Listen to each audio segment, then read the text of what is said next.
Right. So the starting line that played the first, I think it was like 5.5, 6 games last season. From left to right, we had Andrew Thomas at left tackle, John Runyon Jr. at left guard, John Michael Schmitz at center, Greg Van Roten at right guard, Jermaine Illuminor at right tackle. Now that group right there was supposedly being the key word, a better pass blocking group than run blocking.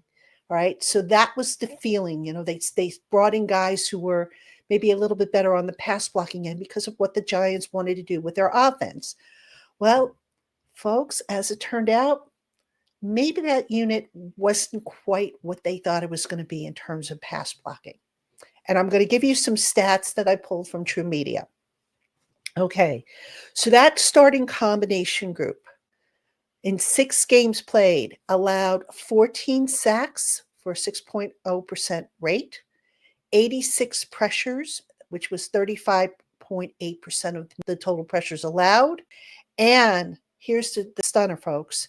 That offensive line was blitzed 27.1% of the time. So you take that and you compare to, the sacks and the pressures allowed, not exactly a clean type of game from that group.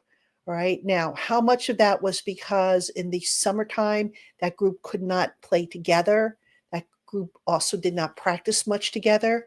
That could have had something to do with it. So you could make the argument that the fact that they didn't have a whole lot of snaps together last summer, maybe that spilled into the start of the regular season, and maybe that's why these numbers were high.